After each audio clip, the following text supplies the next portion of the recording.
Hello student, welcome back on UPSC Pulse. This is Abhishek Soni and हम देखेंगे trick for articles. बहुत सारा problem होता है लोगों को आर्टिकल याद करने में, तो हम आज से ट्रिक देखेंगे। ठीक है, तो शुरू करते हैं। Again welcome on UPSC Pulse and here we go. और फर्स्ट ट्रिक इज, देखिए हम आज आर्टिकल 1 से 19 तक देखेंगे। ठीक है, सो आर्टिकल 1 to 4 हमारा पहला ट्रिक क्या है? United state of territory.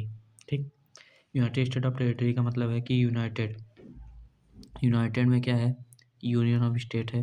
ठीक है, स्टेट में आपका आर्टिकल सेकंड का जाता है न्यू स्टेट एडमिशन हो जाता है, और स्टेट में ही आपका आर्टिकल 3 हो जाता है क्या? Boundary and name, increase and decrease area. ठीक है, एंड टेरिटरी क्या होता है? Territorial amendment as per article 2 and 3। देखिए इस ट्रिक से तो आपको कुछ समझ आया नहीं होगा, तो उसके लिए एक और ट्रिक है, ये यूनिट का यू देखिए आर्टिकल फर्स्ट में है ना? Union of state. एन से क्या है? Article second. एन मतलब न्यू स्टेट एडमिशन, मतलब नया स्टेट का क्या कर सकते हैं? एडमिट कर सकते हैं देश में। ठीक है, आई से क्या है? इंक्रीज और डिक्रीज एरिया, मतलब इंटरनल है। ये क्या है? ये इंटरनल है। ठीक है, और ये क्या था? ये एक्सटर्नल था, है ना? आर्टिकल सेकंड एक्सटर्नल है, आर्टिकल 3 इंटरनल है। एंड टी से क्या था? टी से था territorial amendment as per article 2 and 3। ठीक, हमारा नेक्स्ट ट्रिक क्या है? नेक्स्ट है हमारा सिटीजनशिप पे। सो इसका ट्रिक क्या है? Codify the citizenship. ठीक है, मतलब सिटीजनशिप को कोडिफाई करो। कोडिफाई से क्या हो जाएगा? सी से हो जाएगा सिटीजनशिप, आर्टिकल 5। आर्टिकल 6 क्या हो जाएगा? ओवरसीज इंडियन, ओ से। एंड डी से क्या हो जाएगा? आर्टिकल 7 का डिपोर्टेड। एंड आर्टिकल 8 आई से क्या हो जाएगा? Indian abroad. एंड आर्टिकल 9 से क्या हो जाएगा? मतलब ये आपका क्या कहते हैं? एफ से क्या हो जाएगा? फॉरेन सिटीजनशिप, है ना? और नेक्स्ट क्या है? आर्टिकल 10 कोडिफाई में वाई क्या है? आर्टिकल 10 कंटिन्यूटी है ऑफ सिटीजनशिप। ठीक है, एंड ये देखिए आर्टिकल 11 क्या है? सिटीजनशिप एक्ट, जो कोडिफाई सिटीजनशिप था ना, लास्ट का सिटीजनशिप यही है। ठीक है, आर्टिकल 11। और हम इसको एक बार फिर से पूरा देख लेते हैं। देखिए क्या है कि आर्टिकल 5 में क्या है? Citizenship at commencement. ठीक है, उसके बाद क्या है? आर्टिकल आपका 6 क्या है? आर्टिकल 6 है आपका कि overseas Indian migrant from Pakistan, जो ओवरसीज इंडियन है जो पाकिस्तान से आए थे। आर्टिकल 7 क्या है? डिपोर्टेड एंड रिटर्न टू, मतलब रिटर्न फ्रॉम पाकिस्तान, जो पाकिस्तान से डिपोर्टेड किए गए, वहाँ से भेज दिए गए थे या फिर वापस आ गए थे। आर्टिकल 8 क्या है? इंडियन अब्रॉड, जो विदेश मतलब NRI समझ लो, NRI, ये आर्टिकल 8 में इसका बात किया जाता है। एंड आर्टिकल 9 में क्या है? Foreign citizenship Indian citizenships. ठीक है, एंड आर्टिकल 10 क्या है? कंटिन्यूटी ऑफ सिटीजनशिप, मतलब सिटीजनशिप को कितने साल कंटिन्यू रखेंगे उनके ऊपर डिपेंड करता है। और आर्टिकल 11 क्या है? Citizenship act, parliament regulate citizenship, मतलब पूछता है ना कि सिटीजनशिप को कौन रेगुलेट करता है, तो कौन करता है? पार्लियामेंट, याद रखिएगा। ठीक है, तो इसका ऐसे देख सकते हैं कि 5 में क्या है? सिटीजनशिप, 6 में ओवरसीज, 7 में डिपोर्टेड, 8 में इंडियंस एब्रॉड, उसके बाद 9 में फॉरेन, 10 में कंटिन्यूटी, 11 में कंट्रोल किया जाता है। ठीक है, फिर उसके बाद क्या है कि ये देखिए आर्टिकल 12 to 13। अब देखिए सीधा सीधा पूछता है कि स्टेट का डिफिनीशन कहाँ पे है, तो आर्टिकल 12 में है स्टेट का डिफिनीशन। इसका ट्रिक क्या है? आर्टिकल 12 और 13 को याद करने का, स्टेट लॉ बुक, ये याद रखिएगा, स्टेट लॉ बुक।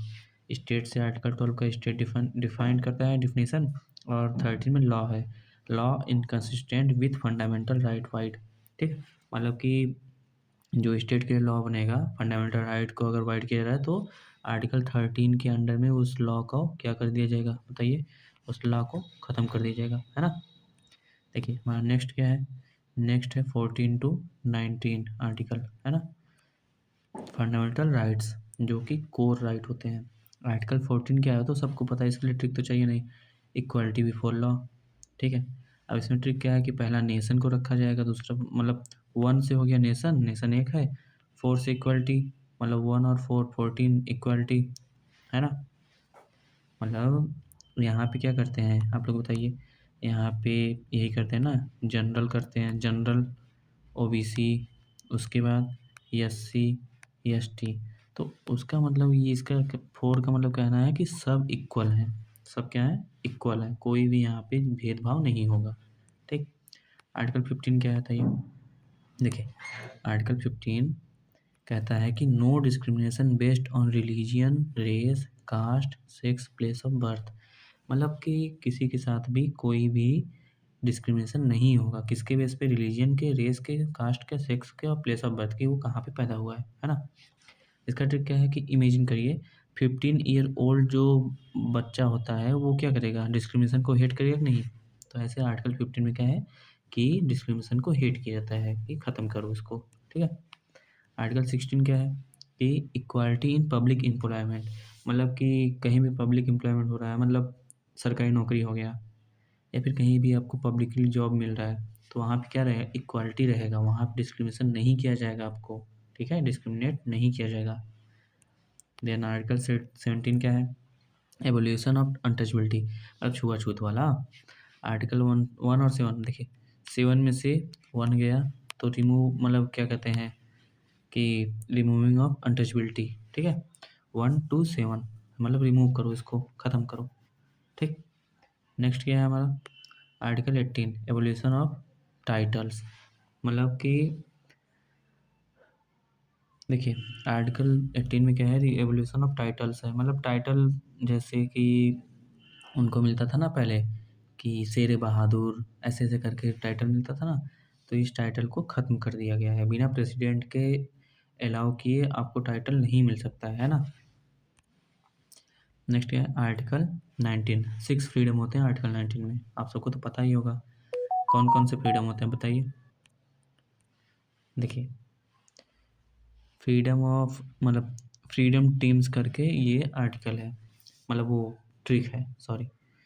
देखिए इसका निमोनिक्स क्या है, स्पेफ एम, स्पेफ एम का मतलब क्या है, एस से स्पीच हो गया, पी से हो गया प्रोफेशन, उसके बाद ए से असेंबल कि कहीं इकट्ठा हो सकते हैं, उसके बाद एफ से क्या हो गया, फॉर्म एसोसिएशन, मतलब एसोसिएशन बना सकते हैं, है ना, फॉर्म एसोसिएशन। ई से क्या हो गया, मूव अक्रॉस इंडिया। ठीक। ई से मतलब इधर उधर समझ लो, इधर उधर घूम सकते हैं, है ना। उसके बाद एम से क्या हो गया, move reside anywhere, movement and residence, मतलब क्या है कि एम से मतलब ये इंडियन टेरिटरी में कहीं भी घूम सकते हैं, कहीं भी रुक सकते हैं, कुछ जगह छोड़ के स्पेशल परमिशन चाहिए होता है ना। तो इसका क्या है आर्टिकल 19 की स्पेफम फ्रीडम, स्पेफम फ्रीडम। देखिए आर्टिकल 19(1) जो क्या है, राइट टू स्पीच है ना, मतलब बोल सकते हैं, है कि नहीं, बोल सकते हैं। उसके बाद पी से क्या है, प्रोफेशन, मतलब कोई भी प्रोफेशन चूज कर सकते हैं, है कि नहीं। उसके बाद क्या, असेंबल, कि इकट्ठा हो सकते हैं, जब तक कि इंडियन टेरिटरी के लिए अब खतरा नहीं है आप इकट्ठा हो सकते हैं कहीं भी। उसके बाद ऐप से क्या है, फॉर्म एसोसिएशन, है ना, कि एसोसिएट हो सकते हैं, कुछ लोग मिलके इकट्ठा हो सकते हैं। उसके बाद क्या, ई से क्रॉस, आपको बताया मैंने ये सब। सो आपका ये एक ओवरव्यू देख लीजिए इसका कि ओवरऑल क्या है, United citizen state equality right fully, मतलब 1 to 14 में क्या है, यूनाइटेड है ना। उसके बाद क्या है आर्टिकल 5 to 11 में क्या है, सिटीजनशिप है। 12 to 13 में क्या, स्टेट है। 14 to 18 क्या, इक्वालिटी है। एंड 19 में क्या है, राइट फुली है, मतलब कि पूरा राइट मिल गया है बोलने का, इकट्ठा होने का, घूमने का, प्रोफेशन का, हर एक चीज़ का। सो आपको वीडियो जैसा भी लगा आप लोग बताइएगा।